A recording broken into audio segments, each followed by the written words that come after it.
वीरों का स्वाभिमान था, भारतीयों का अभिमान था। शब्द भेदी बाण का ज्ञान जिसे, वो सम्राट पृथ्वीराज चौहान था।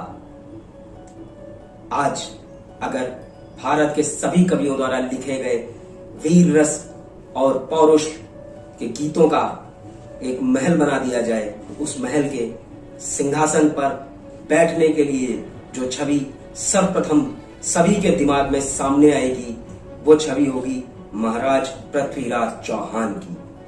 राजपुताना है जो आन, अखंड भारत की है जो शान, चमक जिसकी फीकी ना पड़े, वो है महावीर पृथ्वीराज चौहान। मैं अभिषेक श्रीवास्तव, दक्षिका श्रीवास्तव के साथ आज आपको लेके चलूंगा 830 साल पहले उस इतिहास में जहां सम्राट पृथ्वीराज चौहान ने वीरगति प्राप्त की थी।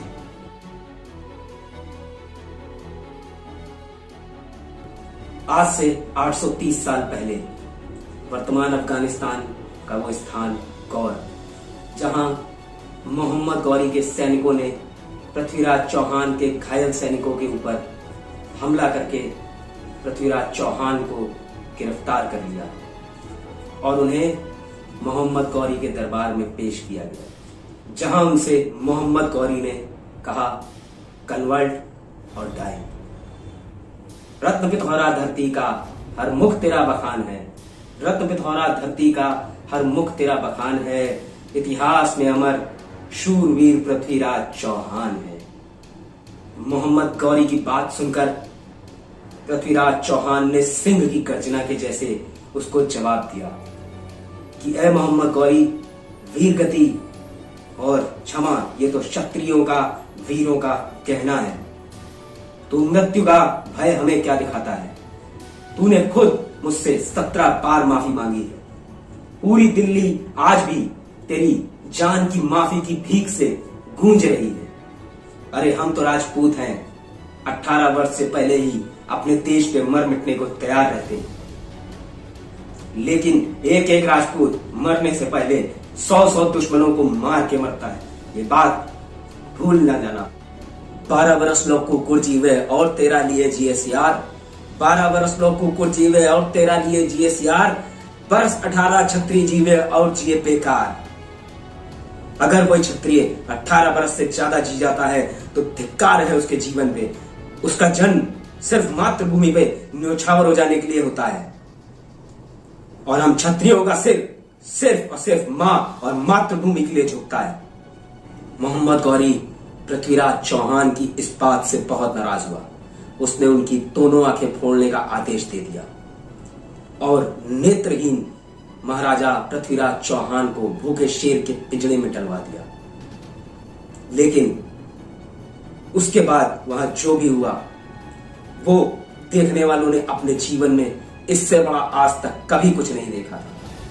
नेत्रहीन सम्राट पृथ्वीराज चौहान ने अपने दोनों हाथों से उस शेर के चमड़े को चीर दिया। जहां पालते लोग लहू में हाला हल्की धार, जहां पालते लोग लहू में हाला हल्की धार, क्या चिंता यदि वहां हाथ में नहीं हुई तलवार।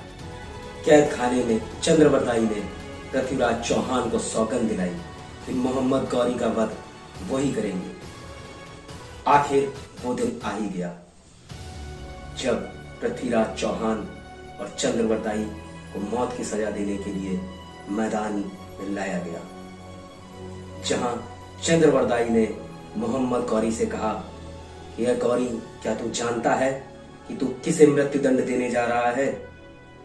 ये वो शख्स है जो बिना देखे नेत्रहीन होते हुए भी शब्द भेदी बाण भी चला सकता है। वो चलाता शब्द भेदी बाण था, अखंड शक्ति का वो प्रमाण था, जिसे कोई रोक ना पाए वो ऐसा अग्नि बाण था। इस धरा का वो वीर पुत्र पृथ्वीराज चौहान था।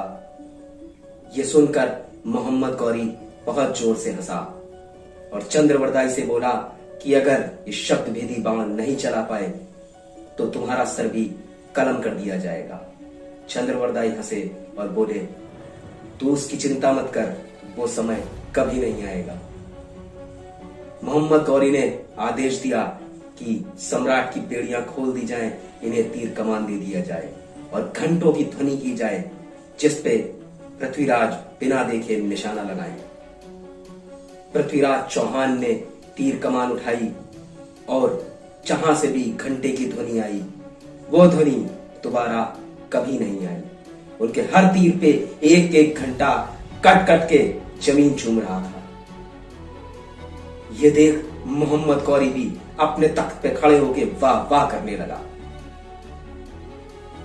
ऐ शहीदे मुल्क मिल्लत मैं तेरे ऊपर निसार, ऐ शहीदे मुल्क मिल्लत मैं तेरे ऊपर निसार, अब तेरी हिम्मत का चर्चा गैर की महफिल में। दुश्मन भी उठ के वाह वाह कर रहा है। अभी सम्राट मोहम्मद गौरी की आवाज से उसकी दूरी का अंदाजा लगा ही रहे थे कि उसी समय चंद्रवरदाई ने एक दोहा पढ़ा। 4 बांस 24 गज अंगुल अष्ट प्रमाण, ता ऊपर सुल्तान है मत चूके चौहान। सम्राट का तीर शब्दों से भी तेज गति से मोहम्मद गौरी के शरीर को पार कर गया था।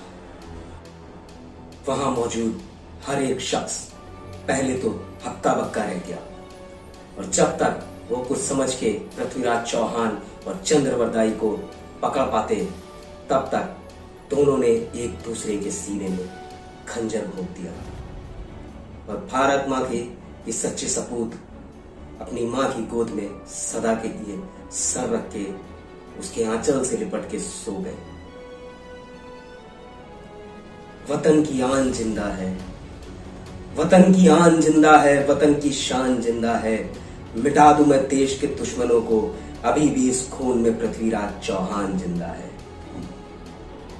आज मैं आपसे लाइक, शेयर और सब्सक्राइब करने के लिए नहीं बोलूंगा, बस स्वर्गीय श्याम सुंदर रावत जी की 2 पंक्तियां कह के अपनी बात समाप्त करूंगा और आप सभी का धन्यवाद करूंगा। हे भारत के राम जगो मैं तुम्हें जगाने आया हूं, हे भारत के राम जगो मैं तुम्हें जगाने आया हूं, 100 धर्मों का एक धर्म बलिदान बताने आया हूं। जय हिंद, जय भारत।